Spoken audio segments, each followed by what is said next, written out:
Thank you for your company this Monday evening. Joining us in the studio as you watch NTV Sport Nights is, well, we have two living legends who have excelled in their specific disciplines. Seated next to me, it's an honor to be seated next to Mr. Mujib Kasule. Our paths crossed some years ago, again with football, with a project we worked on, Premier Skills, some years ago. But you are definitely not a stranger to football. You are now a CAF coaches instructor, director at Proline Football Club, amongst many others. And also joining us is a lady who most people know as Yondos. I got to know that recently. But she is Naomi Kayondo, former Victoria Pearls captain. And that is cricket, for those of you who do not know. Welcome to NTV Sport Nights this Monday. Thank you for making time. Thanks for inviting us, and good evening to the viewers. Naomi. Yes, thank you very much for inviting us, and good evening to all the viewers out there. Okay, so I'll begin. You forgot that he's a suffering Spurs fan.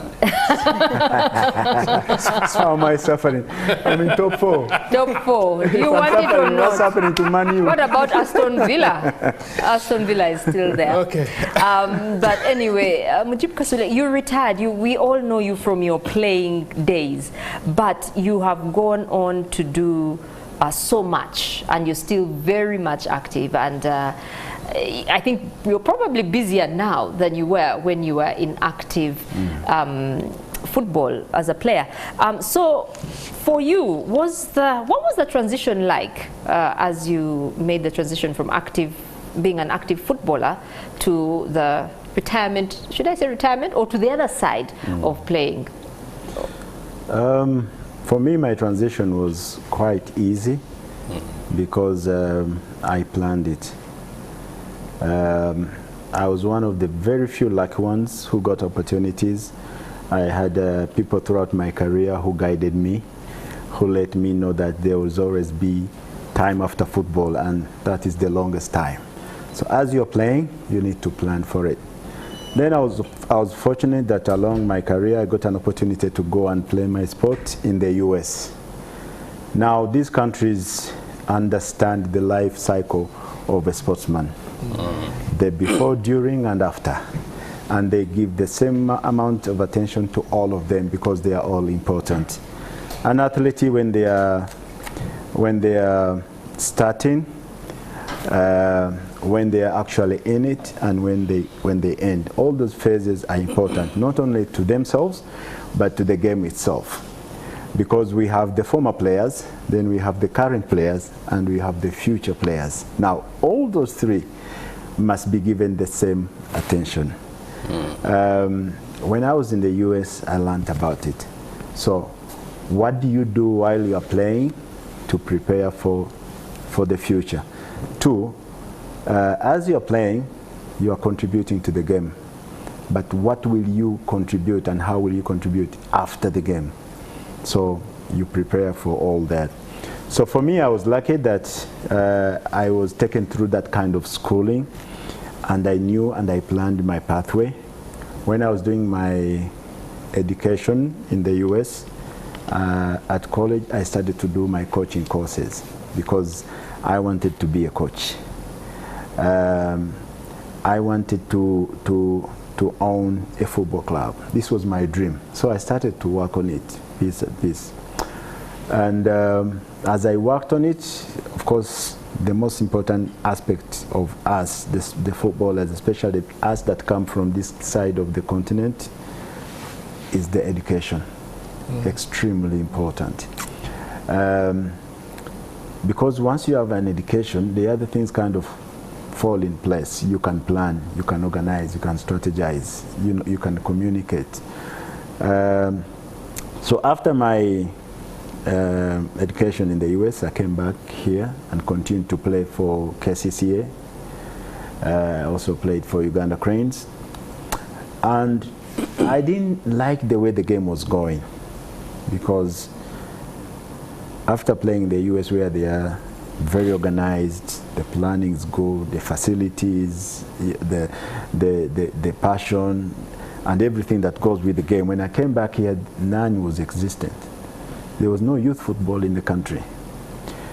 But because I had done my courses, I had planned, I had thought about my life, I was able to say, I am going to retire tomorrow and do this. I was able to do that because for me, I retired at 27 and I was still active. I had no injury, but because I had planned, I retired today, and the next day I started Pro Line Soccer Academy. And at the same time, I had qualified as a football agent, a FIFA football agent, because I had planned it. I was doing my courses as I was still playing. And because of that, my transition became easy. I put my boots up today. The next day, I was inside Pro Line Soccer Academy, and I was an agent already moving players from Uganda to other countries. So that was, for me, my transition. Unfortunately, not everybody gets that opportunity because of the way we are in Uganda. So many factors come into play. We don't know the life after. We don't respect it. We never think about it. We never guide the players until players get into that shade, and then we start to blame them. They never planned. They got money. They didn't do this. But everybody needs guidance. Yeah. Everybody needs support. Everybody needs enlightenment. The absence of that will continue to create the kind of legends that we have in Uganda. That's why for me, with this theme, the marathon that touches the legend, for me it is the best thing that can happen to us, the legends of sports in Uganda, because it starts with that. Yeah. It starts with somebody saying, we have legends, you know, where are they? What are they doing? The fact that they are looking for them, the fact that they are being recognized. Because many times people get it wrong. People think the biggest problem for legends is having money after retirement. That is not the biggest problem. The biggest problem is loneliness. Yeah. That is their biggest problem. Lack of what to do, and lack of recognition. And that is the biggest problem, because there are those who have had the money and they killed themselves. Yeah. They had the money, but they killed themselves. So the loneliness. After I have played for 10 years, I have been in the stands. People have been in the stands singing my name. You know, I am getting everything on the silver platter. The life of a sportsman, let me give you an example. Let me say Onyango, because he's one of the biggest that we have, and I'm glad he will be on the show. Onyango has not had to do anything for himself for the last, let me say, 15 years. A footballer, while you are playing, they do everything for you. You don't know how they get a passport, they just bring it to you. You don't know, you don't even know how to book a hotel. Yeah. They just give you the room key and they tell you room 27. Yeah. They wake you up for breakfast. You know, they park the car, you jump in, you go to the airport. You know, training, they put the food there for you. So everything is done for you while you're playing. Now, somebody who has been in that kind of life, after 15 years, and that life stops all of a sudden, naturally and genuinely, they don't know what is next. At Manchester United, they have a department. If your bulb goes off, you make a phone call, somebody comes and fixes your bulb. Because they don't want a player to have anything that disturbs him because of the demands of the game. They make sure you have everything. They even import your friends and family into your country such that you are never bored.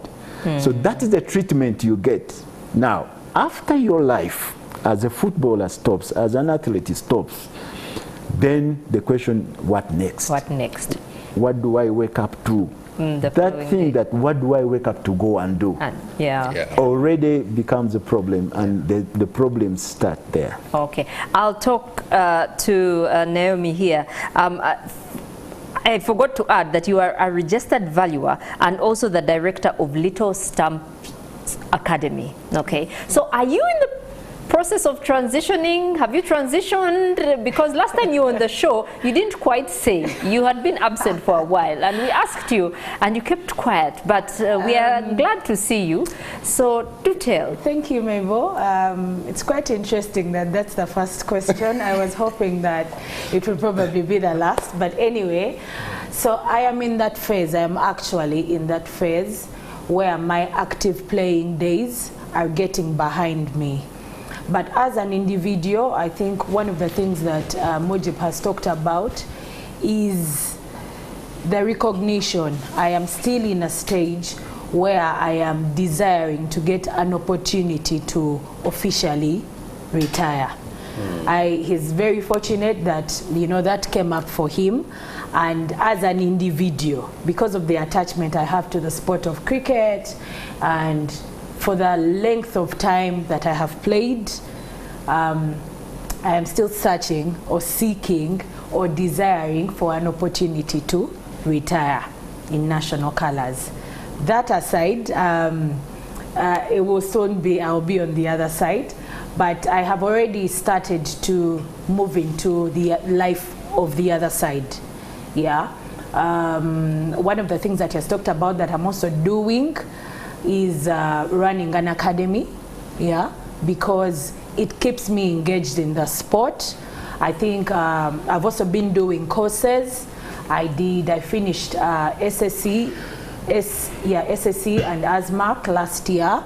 So I'm looking to move into sports administrators course and the advanced sports management course offered by Uganda Olympic Committee.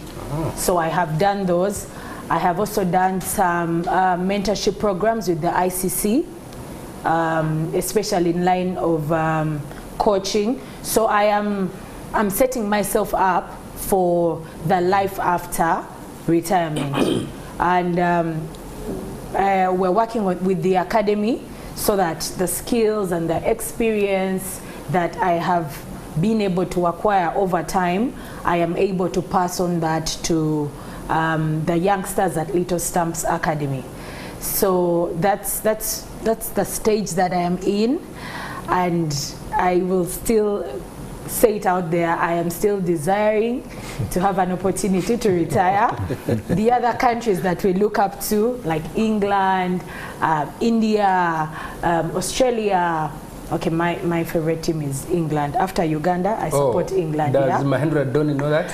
No, but along the career, I developed other role models, inclusive of Ben Stokes. Ben Stokes, okay. So yeah, that's what people do in those countries, yeah? And it's sport across the world, all the sports. So I am looking to do that, and I am optimistic that that will happen this year. Nice. And once that is behind me, I am looking to a future of so much of sports administration, coaching, and still giving back to the sport that I have played for over 20 years. Okay. Now joining us online is Moses Kipsiro, one-time bronze world champion, three-time Commonwealth gold medalist, one-time World Athletics silver, two-time All-Africa Games winner, one-time African champion, and I could go on and on and on. But he's currently scouting and coaching new talent in Kapchorwa. Good evening, Moses, and welcome to NTV Sport Nights. Good to see you in your living room, I believe. Yeah. How is it there? How is Kapchorwa? Is it raining? Yeah, right now I'm in Bukwa, my hometown, okay. And yeah, here we are okay. And thank you for the program of Legends Marathon. I'm really grateful and I'm happy. Okay, yeah. Well, we're glad. Thank you. We're glad. Hosting me. Yeah, of course, most definitely. We are glad that we could have you join us today. Andrew, how happy are you? Oh. To see your dream come let me first give a firm handshake for making it to the show. Wow. And Kipsiro, I shake your hand from across. I think Onyango and Mamelodi Sundowns have just landed in Cape Town, where they have a game tomorrow. So he should be joining us along the way as well. So how happy I am? I mean, you can see it. I'm happy because this is something that started. It wasn't real. It wasn't real, and then you had to factualize it or put it on paper. But then again, that wasn't enough. People had to believe it, and the fact that Ugandans have understood, have listened, athletes, the main people who this is targeting, have understood, and they're willing to help, and they've not asked for anything because they understand it. So I'm extremely happy that the most important people for me, the athletes and Ugandan citizens, have got it. That's a good starting point. We get the marathon going on Saturday, April 20th. It will never be the same. The Legends Marathon 2024, there will never be another one, but after that, it's going to be way, way more. But most importantly, I want to put this in a paragraph, the whole vision of the Legends Marathon. The Legends Marathon first was born because, I mean, I've been in sports journalism 15 years now. I have covered these stories. Jiba, of course, if Jiba told you, you'd listen endlessly, but we have quite a number in football, even in other sports, in athletics themselves, in other sports whereby the athletes, once the lights go off, those who are associated on Twitter, I don't even know where you are. State dinners, of course, they can't be there. Yeah. So literally, just like success has many fathers and mothers, when you are off, really, we move on with the times. Now, I'll tell you why I'm excited about the Legends Marathon, whose vision is to transform lives through sports by supporting both active and retired athletes transition to the life after sport with dignity, while presenting a platform for young talent and fostering community growth. Now, there are some things that I want to put clear. The Legends Marathon is not a project to create entitled people or athletes, but it's a project to empower athletes so that even when you're done, you get the skills or the support that you need to go and continue living, not end because the sport ended. So it's not like we're going to look for an athlete and say, hey, 10,000 or 50,000. No. What can you do? How can we support? People like Mujib and Naomi, they are public speakers. We need them to go back and speak to the athletes, tell them the stories. And before you know, we'll have Mujib, and of course I know they are, like Mujib does workshops and all, and Naomi, and Kipsiro, and Onyango. Onyango is actually on. Maybe we can say jumbo to him. He will be joining us shortly. Captain, we celebrate greetings. Can we get a picture it's your birthday, mate. Okay, we'll talk about that. and then we have Onyango. And why do I bring this? Ismail Dakaba, our colleague, the other day, there's a bank that needed an athlete, one of the top athletes in the country, to speak to them.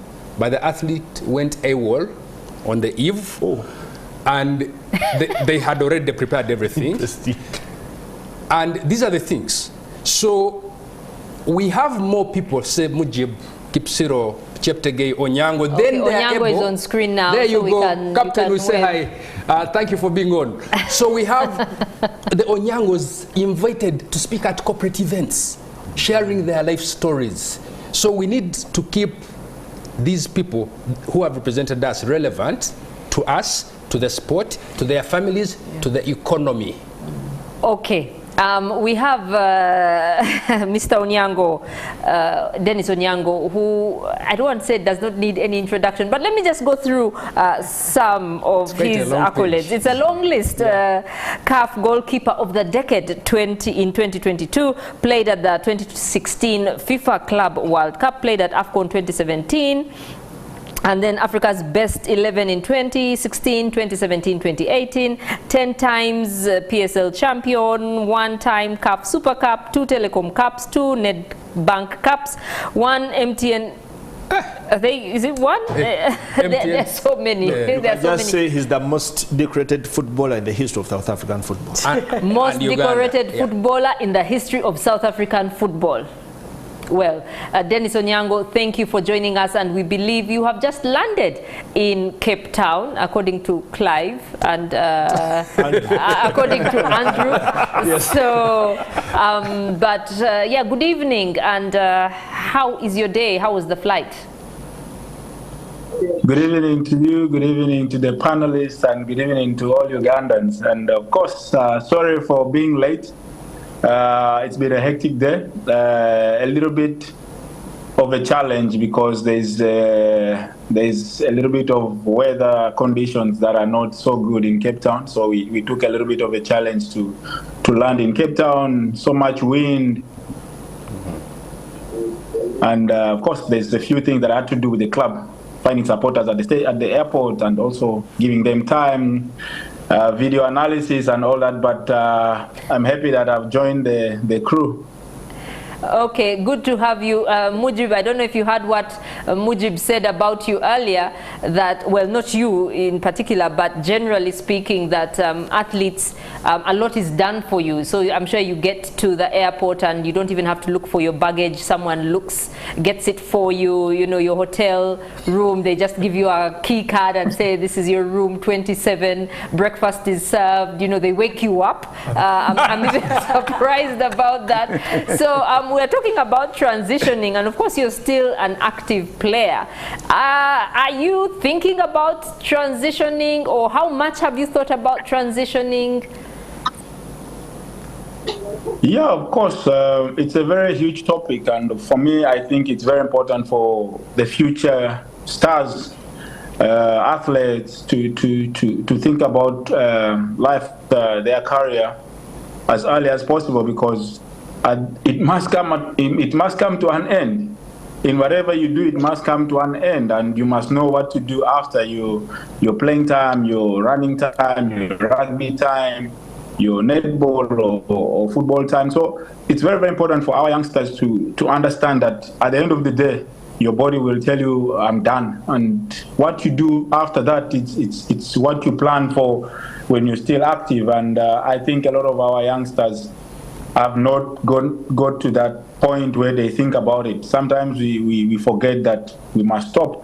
And when that time comes, then we don't know what to do. But for me, I think I've thought about it. And I'm trying to do as much as I can, get involved in a few activities and educate myself also on the other side, and try and have my documents ready, because life after football is longer than life within football or running or playing netball, rugby. So it's very, very important for our youngsters to know about these things, and it's also our responsibility as the elders in these sports to try and help them, because I don't think the clubs help them that much. But when we have initiatives that can help the youngsters to understand that they must look after themselves very well, and also make their life easier after their playing time or after their athletes' time. So for me, it's a very good initiative that was started up to try and get the legends to help the youngsters understand that at the end of the day, you have to go on with your life even after your playing time. Okay, thank you very much. We also have Moses Kipsiro, whom we would like to bring into the conversation right now. Moses, if you could kindly share the transition for you. How has it been? When did the reality, when did reality hit? Was it a smooth transition, or were you shocked into it? Though you seem to be doing quite well for yourself, Moses.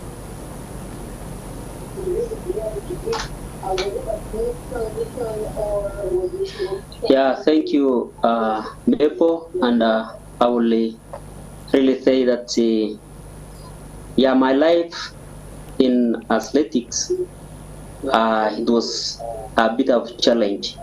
And one thing I will say is I was caught off guard. Why do I say I was caught in off guard? Is because I developed an injury that took me long, and I was not prepared for my transition. So how did So, It's the question Yeah. I wanted to ask. You did a lot of races. one thing the first year of it was, I saw of myself, and I said, okay, it is maybe my injury has put me down, so I need to shift it very fast to know where my life will be after this athletics, because time comes, and then also you cannot run for the whole of the rest of your life, so you have I could prepare. I say, no, let me do few things, prepare my hotel, and then also doing farming and other activities. Right now, I also say, no, I was an athlete. So what should I do? I have to keep mentoring young upcoming stars. So that's what I'm doing right now.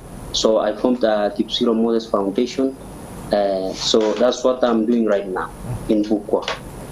So my life, I would say, it is really something that I will advise athletes that you need to get prepared. When you are still active, then you know what to do, because you will run, then eventually maybe something hits on your way. So if something hits on your way, then you will have to you get prepared, and you know where you land. So it is good that this Legends Marathon is coming. So myself, I embrace it, and it will be good for us, the athletes who have retired, and also those who are still active. They will also learn from this, and then we shall have I'll call it. So we'll have it a bright future. Yeah. Clive, go ahead and the ask. question I wanted to ask, you did so many races while injured. Was it because you probably thought about wanting to retire, but you felt you weren't ready to retire? The reason you kept on running even when so many people thought you were in a lot of pain, and you just kept on pushing because you thought that you just needed to keep on the track and not get off the track so soon? Yeah, one thing, what made me was, I got I developed the injury 2009. So, and it kept on persisting. I could treat, but it was not going off. So I say, I have no another opportunity, or I have no chance. So I have to keep pushing. I have to keep doing it. But eventually, when I wanted to leave track to shift to the marathon, then that now when I realized, because the training for track and then the training for marathon is quite different. It is so unique that in the morning you will go like on Thursday or Saturday, you need to hit on the road 30 kilometers, 5 or 40 kilometers. So now that's where now I got a lot of challenge, because I had a problem with the knee. So that is where now I realized, there's something coming. So I need to get prepared, and then I say I need to shift my mind to my retirement. And tomorrow I don't want again people say, Kipsiro was a star, and right now he's a beggar. So I try to say, no, let me balance what I've achieved, and then I try to do some things. Yeah. Okay, Moses, Andrew here. We spoke earlier in the day, and you were in the middle of your beautiful farm where you have trees, you have honey, and then you also have a hotel. That's quite impressive. At least I'm happy that even though you are not in the limelight here, you are actually doing something, and you have a team of athletes that you are coaching. Actually, your team swept medals at the Rwenzori Marathon in Kasese. I saw you on a motorcycle with a stick going after them, because the pace was slow, and you were I was on my 13th kilometer. Kipsiro's team were coming back to finish the marathon. He had a stick on a border. For real? The guys were increased the pace. So, Kipsiro, that for me, that story. How did you, at what point did you decide, okay, wait a minute, I've made some money, I need to do a hotel, and I need to get into farming? And when you were suffering that injury that actually threatened you and your track and your marathon, Did you have anyone to talk to? Because those are moments when you are alone. Did you have anyone to talk to share, so that you know you are not alone? Yeah, for sure. I had someone to talk to, and before 2000, okay, it was 2009. I had someone who was actually guiding me. Is one of the, I call it a bishop for our, I'm a Christian, the Pentecostal Assembly. Yeah, so he used to guide me and say, Gipsiro, look, you have to do this, you have to do this. Running, you will not run for the rest of your life. So we have to plan this. So he told me, no, what we do, we need to plan. That was 2013. He said, okay, we have some money, so we need to start building a hotel, and then also we need to plan some farming. So I invested in farming, and then also going into planting trees, buying trees, and also I showed you when I was walking, I have also a beautiful cave that I want trying to develop to be a tourist attraction for this side of Pupua. So it will work with the hotel. So when you come, then you have to wait to visit. We have really a very beautiful cave. So that's where I'm heading, and this person guided me, and I see it is really it was a great idea, and it took me that direction, and I don't regret it, because that's what I now feel right now. My fellow athletes, when you are still active, try to do something. Yes, because tomorrow you'll never know. You'll maybe get injured, and life will be, So I'm very happy for Joshua Jeptegei, because for him, he's a smart guy, and he has now done also good. So that's a way of sign of, telling the upcomers, this is the way to go. Because when you wake up tomorrow, you are running on the road, you are doing your practice. If you go outside, you win some money. Yes, when I win money, then I need to invest it like so and so. So because that is where, because I see it from Kenya. There are some athletes, they are former athletes who used to, that I know myself, used to be champions. They used to win a lot of money. But right now, you find a person is doing very bad. So that life we don't want, or we are saying no. We need to do something. So that's why I'm grateful for this Legend Marathon, because it's a way that will now bring the retired athletes, and also it will pave way for the upcoming athletes. Yeah. Okay, thank you very much, Moses. There's something Moses mentioned, mentorship, especially because he was great in the field and from where he's coming from, so he's looking for younger people in that area.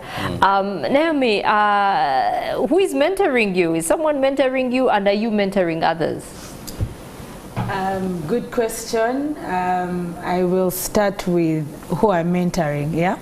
So we started LSA 4 years ago, and the idea was to create an elite academy with a creation of holistic players. And in there, it is not only cricket, but life, yeah? Because sports is a platform where you learn life, you learn leadership, you learn relationships, teamwork, and stuff like that. So I have used that platform, LSA, Little Stamps Academy, as a platform to mentor. It's just that the age difference is a bit big, but it's manageable. So at the LSA sessions, we are training the youngsters in cricket, but we're also talking to them about education, we're talking to them about teamwork and leadership, we are talking to them about life and hygiene and how to live with other people, yeah? And myself, in my career, yes, I had a couple of mentors. One of them is out of the country now, but she's called Diana Musime. She really I joined the team, the national team, very young, and she held my hand. Another person that has been mentoring me, not in a sports way, but should I say in a parental way, yeah, has been my dad, yeah, because he was an athlete. And so myself and my brother and a couple of other siblings started cricket, and so started playing cricket, so it became a family sport, yeah. And so he has always tried to tell us balance, because we found cricket in school. And then the other one has been my teachers, especially in secondary school. The headmaster then was Mr. George Semivule, who always ensured that I had school? King's College Budo, who always ensured that I had a pass sheet, I think that's what they used to call them, to go out and play cricket, but would still have this conversation that after you've played your cricket, come back and do your school. Yeah. And so for me, my whole 20-year cricket journey has been alongside school, education, and now work. Yeah, so I have done my education, and you mentioned, yes, I'm a registered valuation surveyor of Uganda, so that is my career, but I have also played cricket to the highest level, okay, minus the fact that we haven't yet gone to the World Cup. The captain of the national team, that's the highest level. Yes. So for him as an academician, it was, you can play cricket, but you need to master your academics, so that there are all these other options that you have as an athlete. Yeah, once I get injured, I have a backup plan. Okay, though in reality cricket was the backup plan, yeah. But you understand, athletes also, like Mujib said, those skills that you should have. Once your playing career is done, are you employable somewhere else? Can you do something? Can you invest? Yeah. Do you have skills about maybe farming, maybe construction, some vocational skills that the fraternity can support you in that line? So I am excited about the Legends Marathon, because it is, for me, the part that I have chosen to take is speaking to athletes after they are active playing, yes. That there's still a space for you to give back to that sport, but also you as an individual to remain relevant. Yeah. Relevant. Okay. And Naomi here, you can say she's probably one of the lucky few who have been able to get those kinds of opportunities. Of course, majority, if not many of the athletes, have gotten the opportunity to go to school, but not many of them have gotten the opportunity to have mentors in their lives at home, but also at school.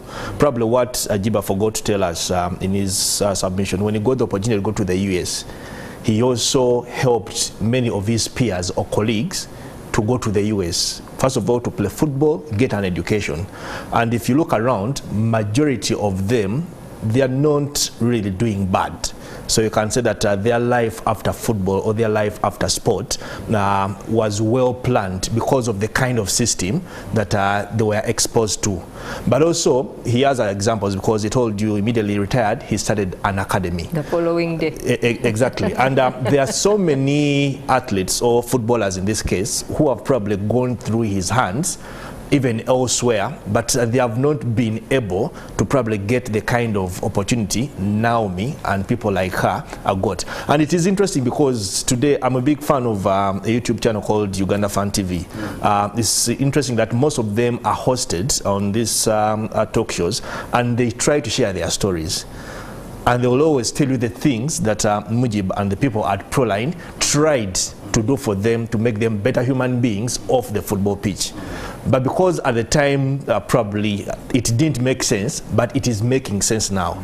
But also at the time that you have a Proline Soccer Academy where you're probably dealing with 50 plus children, you're just one or two other people trying to help these kids find a clear path. But then also they are at school, and where you thought that also at school they would be getting that kind of mentorship outside the education, and they're not getting that because truth be told, most of these kids who go to school, especially on scholarships, the head teachers or even people who are in these schools don't really care much about their education. As long as you play football for us, as long as the school is excelling, we don't really care much what you do in class. And that has been one of the biggest challenges why probably athletes find themselves in a situation that they are in at the moment. The failure to probably take school seriously, but also to have the people in their lives to mentor them and prepare them and let them know that outside sport, there is also this other life that you need to start preparing for, which now goes back to the system. Because why they were able to get that in the US is because the system supported that. Here, the system does not support that. So people like Jiba, people like Andrew, are trying to do what actually the system should be doing, and hopefully the system can pick it up and probably have it be big and better in the coming years. And maybe Jiba will be humble, he may not say this. Of course, I covered the crop of most immediate former internationals. That's Brian Omony, Mike Mutiaba. You have Saddam Juma. Now, Saddam Juma told me he knew Jiba as a former player and a coach at Proline. He really didn't know how much knowledge Jiba had, not football knowledge, but life knowledge. When they were doing that coaching, course, I think about a year or two ago, he said he appreciates Jiba now more than he ever did. And right now, as we speak, Saddam Juma is at the Juventus Academy in China, coaching, learning on the job. Then Brian Omony, I think, is part of that FIFA, Germany. So those are things that should make you proud as well. And I'm happy because when I was thinking clearly, you were almost the seamless example to champion this, Legends Marathon as well. So for me, I have nothing but just good words and to say that you guys have really warmed up to this. I'd love to hear from Dennis Mebo, if you will. Dennis, if you are still on. When I first approached you about the Legends Marathon, and Moses Kipsiro, you'll answer this as well. I know you guys have had things in life that, had your fingers burned. But when I first approached you about this, how much did you believe that actually this would work, especially in our setting in Uganda?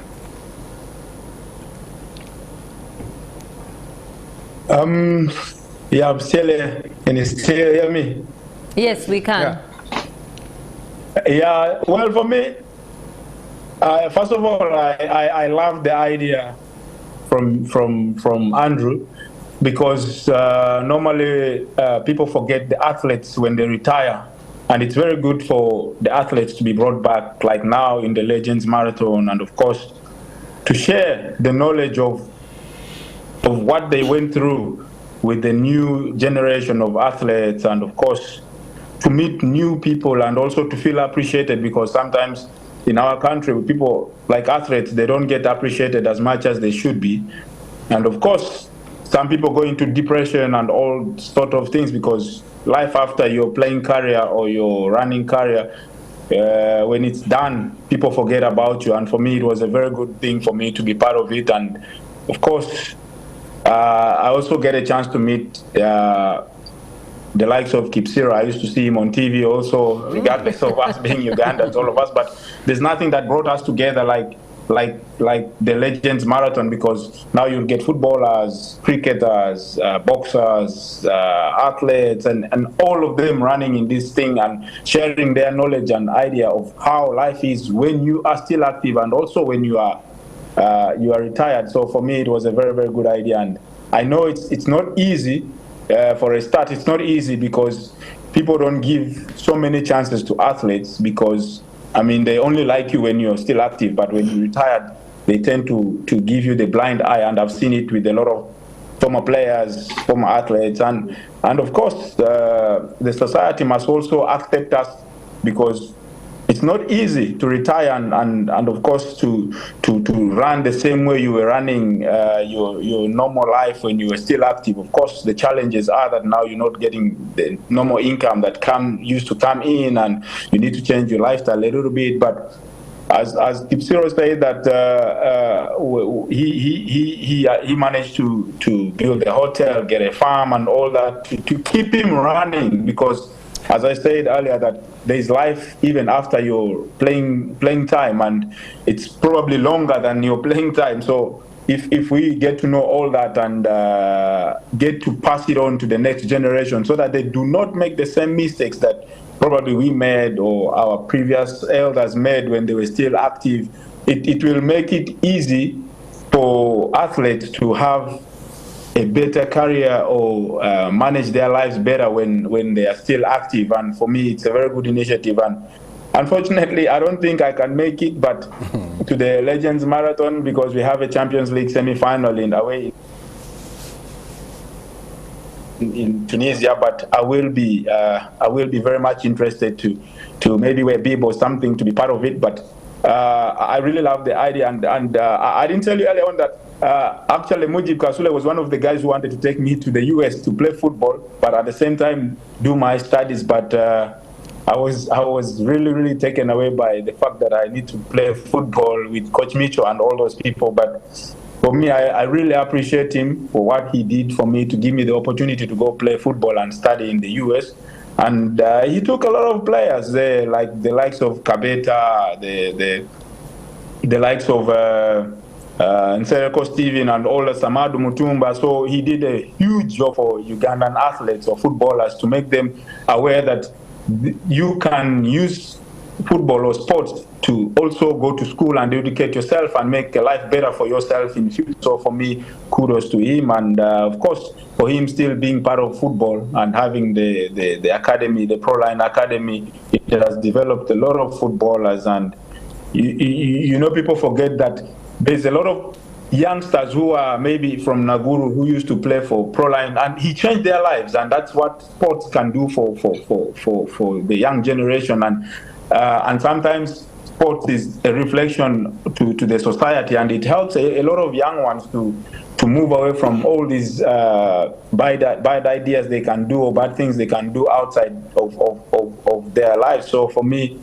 he has done a fantastic job to try and help the generation to become better. Of course, it's not easy because he has to run all these things with all his money, but he has something that he has added to this nation, and for me, it's kudos to him. And of course, for him being part of the Legends Marathon, it will be fantastic. I would love to run with him. It will be very nice, and of course, stay with the former athletes, and also get to feel how it is when you run with all these people who used to run, and see how it feels. And we learn a lot of things from these things, that I think it will bring a lot of athletes together to share the knowledge that they have and the challenges that they face on the track and off the track, or on the field and off the field when things are okay, who comes back to you, who helps you when you have difficult times. And of course, we also need to get the right people around ourselves to try and help us to become better people, because at the end of the day, the society looks at us as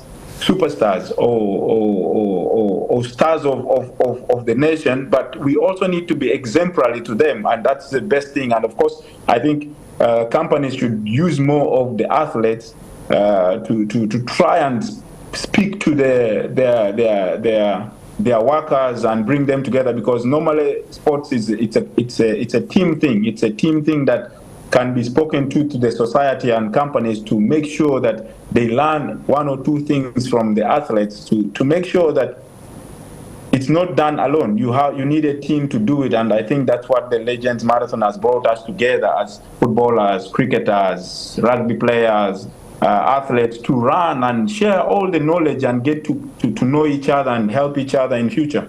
Okay, thank you very much, Dennis. The same was Ciro, the same question. Do we still have Moses online? Yeah, I'm still there. Okay, yes, Andrew has the question was the very first time I shared this with you, how much did you believe in it? Yeah, thank you, Mr. Andrew. I still remember it was a morning when you called me, and we shared some few things, and I really appreciate you talk to me, and when you involved the retired sportsmen and ladies, you know, from all different sports, that's the time that I say, yeah, I think there's something inside, because I was expecting you to say maybe only the athletes, but when you involved in all the sports, then I say yes, it's good to go. That's what I believe. But only, you know, on the way you have to say, okay, how is Mujiba? I know you have been looking for me, but you could not get me. Sometimes I remember when you told me that, you know, you are like His Excellency, you are not easy to be got, but that was not the case. Yeah, I was also still weighing and saying, okay, I don't know if Andrew is making it to eat, because. But when I saw some, I think probably 1 month ago, then I say yes. Now he's heading the right direction. So I say no, I have to be part of it. We have to do it. So remember when we talked, and I told you yes, I have to be there. Yeah, count me in, because it is the right way to go. And as Anyango said, you know, I salute Mr. Anyango. Thank you very much. You know, the words that you have spoken, it is really, it is good for us, you know, like even me, you are fan, and you know, I really salute you. You are my best goalkeeper in Uganda. So I would say, you know, it's good when we come together. You know, when we come together and you know, we join ourselves, we share ideas, and yeah, probably we shall do great things. And you will even, you know, if I hear from Anyango, then Anyango tell me, you know, you do this, then I can also be a better person tomorrow. Right now, as I told you, Mr. Andrew, you know, I have a training camp, and I have kids who are like now 70 in number in Matagevin, Maya. So, you know, we are partnering together with Matagevin.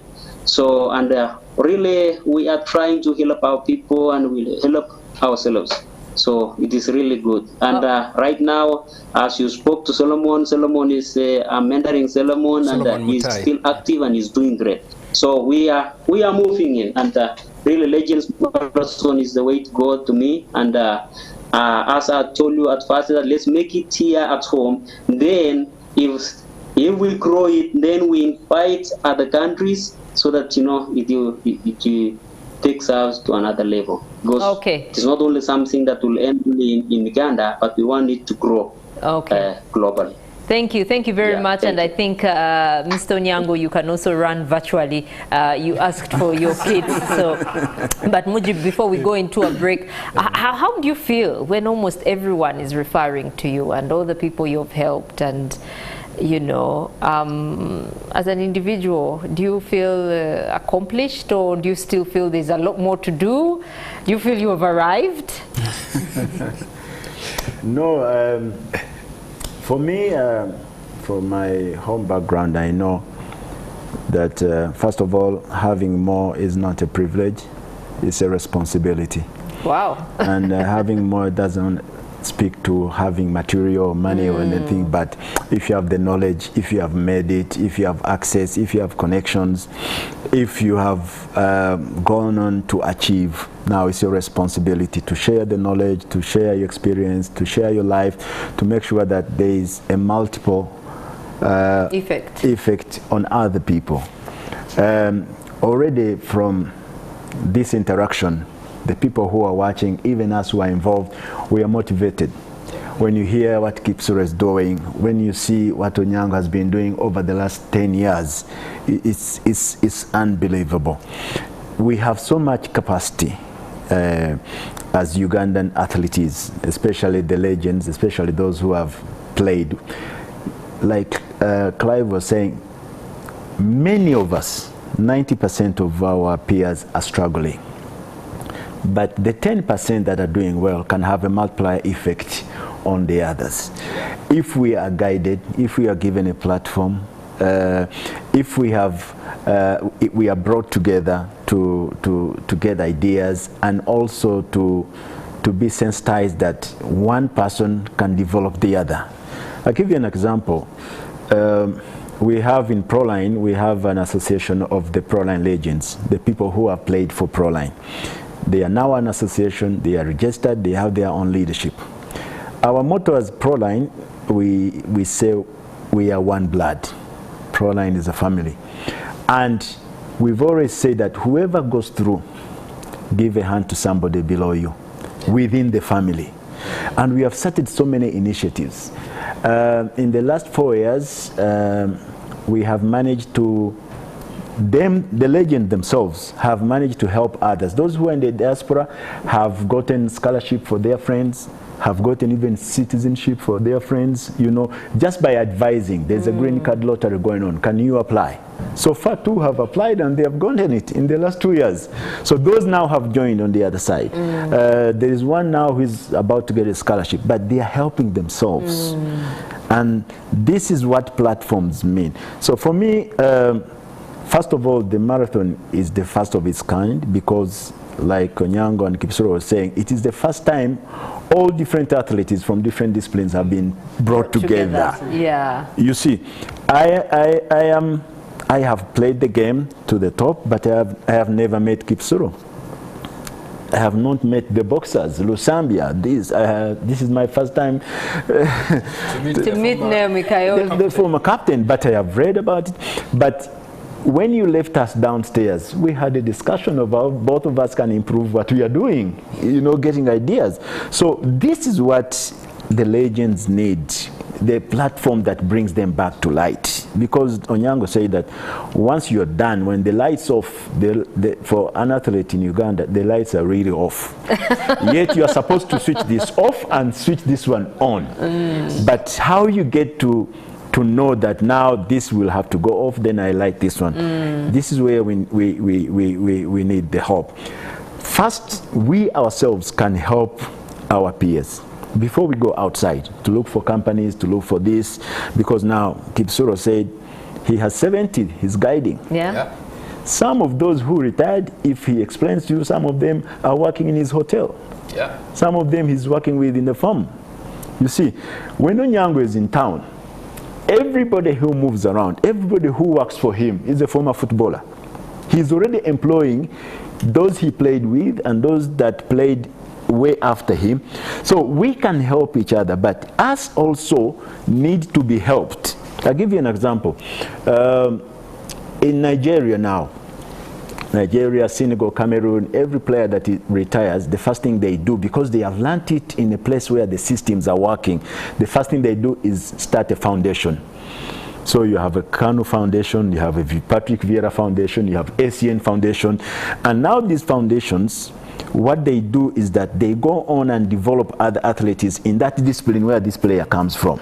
But the governments are supporting them. They are giving them land, they are giving them tax incentives such that they can start that initiative, develop it, and also bring other people through. Because a live example, when you take Onyango and tell a current player that this is what Onyango has done, this is what he has achieved, this is how he has suffered to get to where he is, that young player will believe Onyango more than when you go and get the best motivation speaker out there. Yes. You know, to come and speak to an athlete. They will know, because they have seen Onyango, he will inspire them. And then they will dream, and they will do exactly what he's doing. So for me, we are still a small number, and we need to multiply. But you know, everything starts with a meeting of ideas. Yeah. And for me, this is what the marathon is going to give us. Through sports, we can meet, and then from there we can have ideas and go out there and spread Okay, we have got to take a short break, but we'll be returning after a few minutes.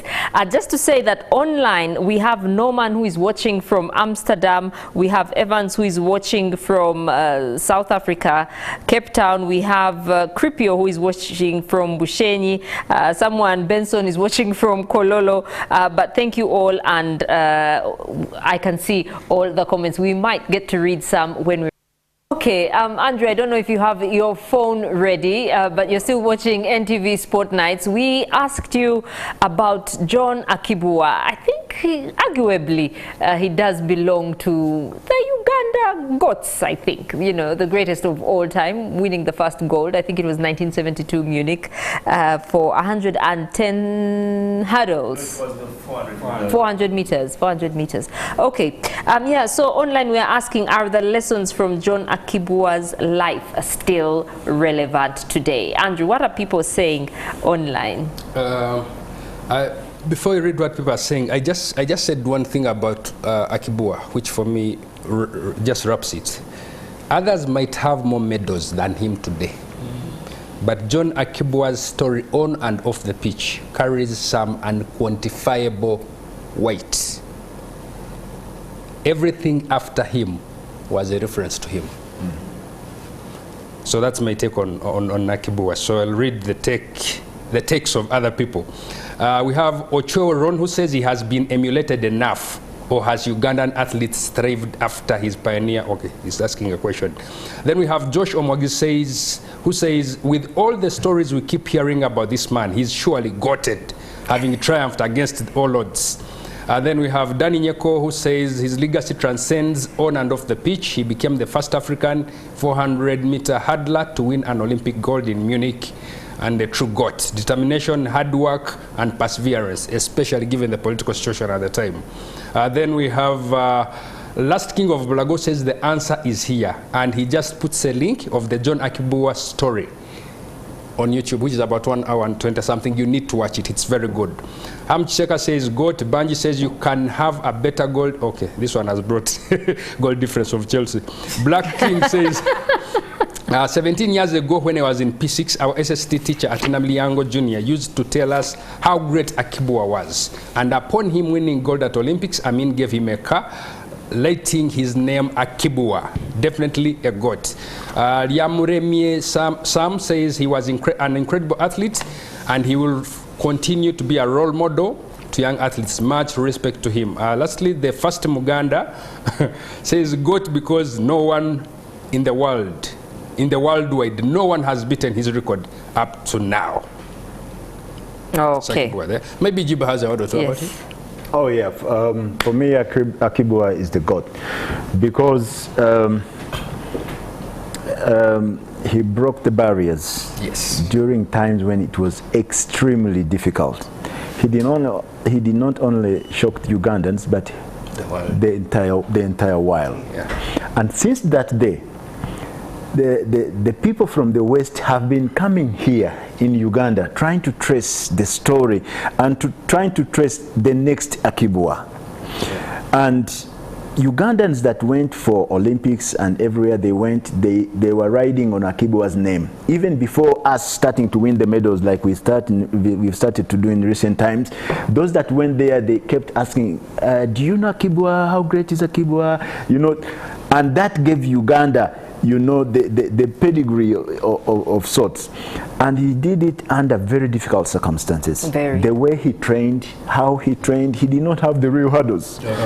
You see, and after that, nobody has won that race from here. The other races, Kiptegei has won, Kiplimo has won, Kipsuro has won, Kiprotich has won, but in the hurdles, nobody has been able to do that because that is entirely dominated by people other than us from this region. So for me, people who start and open the door and break the barriers for the rest of us should always be remembered. Of course, for me, the issue of the GOAT, you cannot have only one GOAT.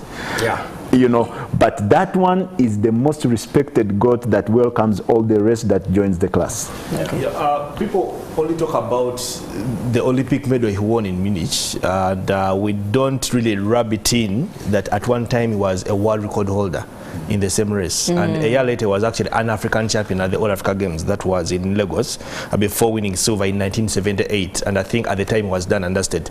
Andrew talked about a link to his movie. If people ever get to watch that movie, actually the event where he qualified for the Munich Olympics was at Wankuku Stadium on the grass. And it had to take a lot of verification for his time to be ratified for him to qualify for the Olympics. And when you look at how Wankuku time looked at the time in the 70s, it is how it is today. It is how it is today. So it goes back to the question, as I mean, have we learned anything from Akibua's success? Like, you can imagine, those are many years ago, and the stadium has not changed one bit. And that shows how serious we take sport as a country. Okay, I just want to read one message before we go to Clive, who has the only story of the Uganda Premier League trending this evening. Mwesigwa Sean says, tonight's show is so emotional for me, seeing this respect these athletes these athletes carry for each other despite them having played in different sport disciplines. Kudos.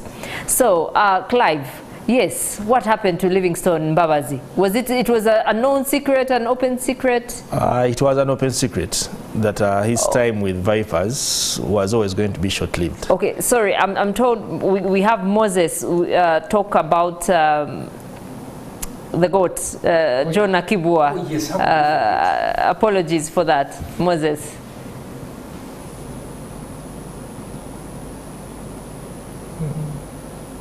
Moses, can you hear us?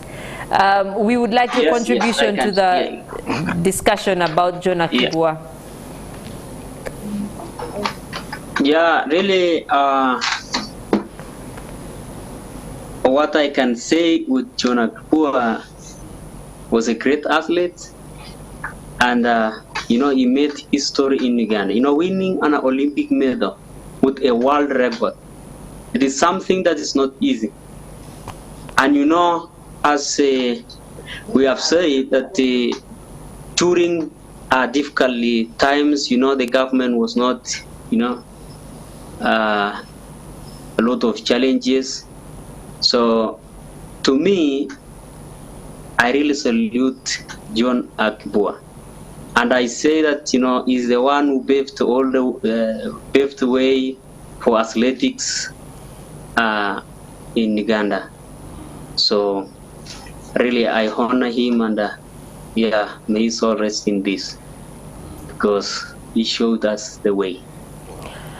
Okay, we are going to say good night to you, Moses, and one last thing. Yes. Don't say it Uganda as well for okay. Moses Ciro, you are the reason the match talked about Kapchorwa High Altitude was started. In 2010, when you won a double gold in the 5,000 and 10,000 meters at the Commonwealth New Delhi, you came back, His Excellency hosted you at State House and made the pronouncement that they're going to, you actually I think asked for it, that they're going to build the high altitude. It's now 14 years later.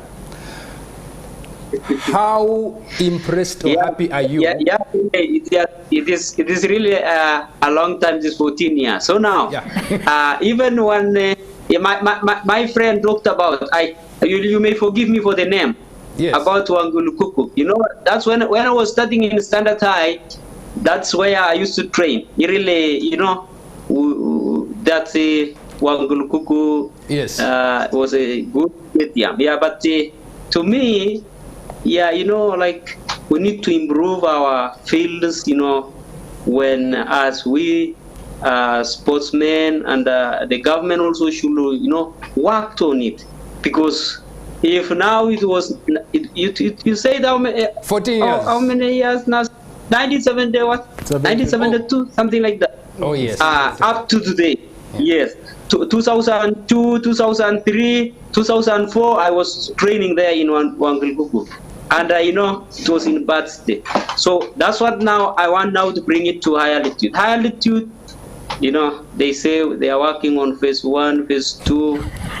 But if it was other countries, you know, it will be now done within maybe 4 to 3 years.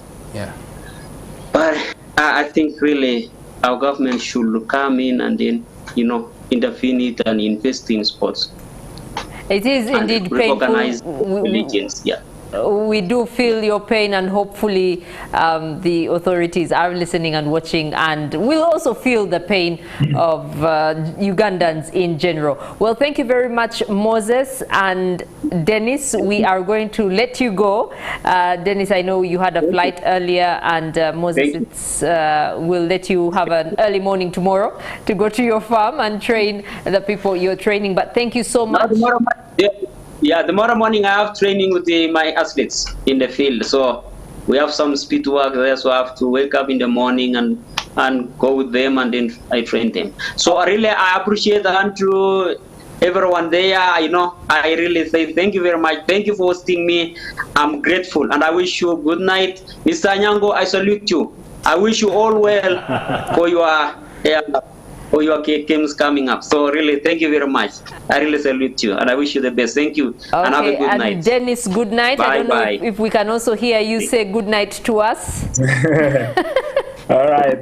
Thanks very much for hosting me, even though I was late. But it's always an honor to be part of this conversation, and of course, giving kudos to Kipsiro, who also speaks about the infrastructure in our country, because for me it's disappointing that sometimes when you see these athletes winning all the medals and everyone is tweeting, well done our boy, well done, but there's nothing they do to help them become better. But anyway, that's a topic for another day. For me, it's very nice to be part of this Legends Marathon, and of course we hope that it becomes better and better every year, and it helps the future of Ugandan athletes to become better, and of course society, because they also learn 1 or 2 things from such events, and it helps the country to develop. And for the panelists, thanks for hosting me, and thanks to Andrew, who has been really pushing us to be part of this. And for me, I think it's going to be a very good initiative for the athletes and the country in general. Okay, thank you very much, Dennis. Do have yourself a good night. Clive, yes, Livingstone Mbabazi. Yes, something that probably in one or the other is also connected to what has been discussed here. When Andrew says transformative or helping athletes be better after their playing times, help them get through the challenges that they go through. I know Mujib here and many of his colleagues have been doing their level best to make sure that Livingstone Mbabazi overcomes the challenges that he has been overcoming. But of course, the biggest story right now is the fact that Vipers Sports Club today officially released a statement that they were letting him go. They signed him at the start of this year on a 2-year deal, and unfortunately for them, he missed a couple of games here and there, to the extent that at one time they had to bring him into a disciplinary committee for him to explain himself, make him sign documents that these things won't be happening again. Unfortunately for him, after the KCCA game, he missed their next 2 games. That was against UPDF and URA at Lugogo.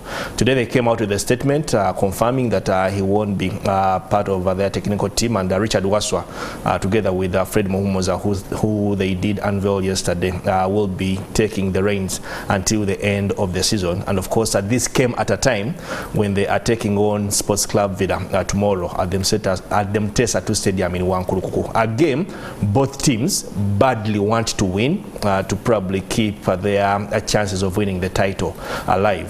Vipers would badly want to win this one because their next game in the league is actually against Chitara, though they still have to play Chitara in the quarterfinals of the Uganda Cup. But also Sports Club Vida would want to win this game to keep their chances alive. Last season they came close before losing to Uganda Revenue Authority on the final day of the season 1-0 at the same venue, while Vipers were beating Busoga United on the other side. So you have 2 teams that have a realistic chance of winning the league title, and tomorrow is one of those days that everyone would want to leave every we think at Wangulukuku. At the moment, Sports Club Vida have been playing the best football in the league, without a doubt, so much as many people feel they don't score enough. But you feel whoever will be in Wangulukuku should be entertained, because Vipers, of course, will come all guns blazing. I think Sports Club Vida is one of those teams they never want to lose against, starting from their patron Lawrence Mulindwa. But you feel that Vida will be ready for the challenge. Okay, unfortunately, we have really run out of time. But I'm told you are a suffering Tottenham fan, but you beat Nottingham. Sorry, whom did you beat over the weekend? Nottingham, Forest, yes, yeah, Nottingham Forest. Yeah. So are you happy with that? Because sometimes you know you have a good run and then but you have one of the greatest coaches, I must say. Postecoglou is amazing, I think. We are top 4 now. If you are suffering, Aston Villa. I don't we know. are top 4 as we speak. Now, if we are suffering, what about United and Chelsea? So for me, I think Andrew didn't have the right words at the beginning of the show. That's why I say Tottenham was suffering. But the real suffering club now, as we all know, is Manchester United. Manchester United. Yeah, because we all know that where they are, they don't want to be there. But it's what it is. For Tottenham, it's still work in progress with the new coach and the new style of play. But if we can finish in the top 4 positions, then we are very happy with the season. You're very happy with the season. Were you happy with the draw, Andrew? To be honest, I've been so busy to watch United. Okay, we can go to prediction. But I was happy by the performance of the youngster Kobe Maino. Oh, Daniel Kobe Maino. For me, that was the story of the game, really. Yeah. There's nothing much. Nothing else. Yeah. Do you support a club, Naomi? I support circumstantially. So on Saturday night, I happened to watch that Arsenal game with a friend of mine, and I kind of enjoyed the banter that goes around that. And those guys were talking about the game on Sunday. I didn't watch the game on Sunday. I'm not so much of a soccer fan, but you I watch am a lot up of for the KCCA banter. You hear the noise. A few times I will watch KCCA or Vipers, but soccer, no, I am such a cricket diehard. Yeah, but I like the soccer banter. Yeah, I'm up for it. Okay, so let's